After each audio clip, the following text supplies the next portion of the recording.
Aujourd'hui, je vous parle d'un domaine que je suis et j'apprécie depuis très longtemps, en fait, presque depuis le début de ma passion pour le vin. Peu après mes incursions en Bordeaux et en Bourgogne, ça a été un domaine en tout cas dont on parlait beaucoup à cause de la personnalité d'Aimé Guibert, qui a fondé le domaine en 1970 et a sorti sa première cuvée en 1978 et a réalisé la renaissance du cépage Cabernet Sauvignon dans la vallée d'Agnan, qui aujourd'hui est une vallée très connue dans le Languedoc, qui a donné place à des domaines absolument prestigieux, dont entre autres la Grange des Pères avec Laurent Vaillé.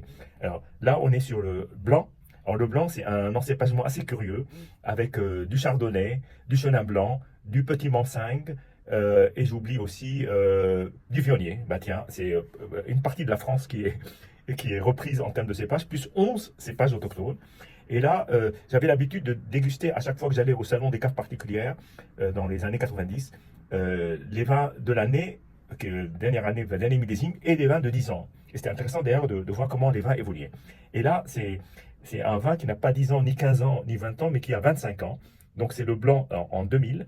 Et donc voilà, c'est une occasion assez rare de pouvoir déguster un blanc de la maison aussi ancien.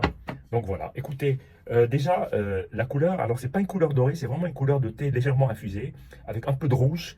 Bon, ça fait penser à du thé. Au nez, c'est très floral, c'est très légèrement épicé, mais le nez est extrêmement net. D'ailleurs, quand j'ai débouché la bouteille, le bouchon est sorti d'un coup. J'étais assez impressionné. Là, on est sur des aromatiques qui sont plutôt florales, un peu fruits.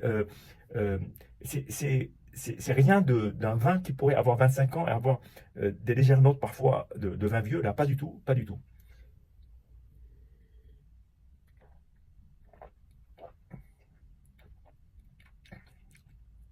Alors là, en bouche, on dirait un vieux sauterne, mais sec, version sèche. C'est-à-dire, c'est pas totalement sec, on dirait qu'il y a un tout petit peu de, de allez, maturité dans le fruit. Il y a beaucoup de maturité dans le fruit. Il y a certainement ces gorgées de soleil. 2000 était une année assez chaude.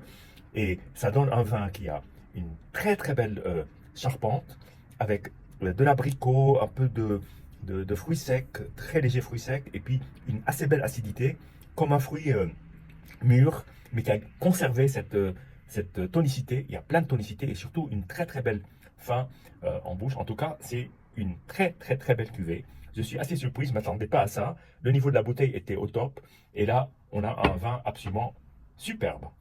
Santé et à bientôt.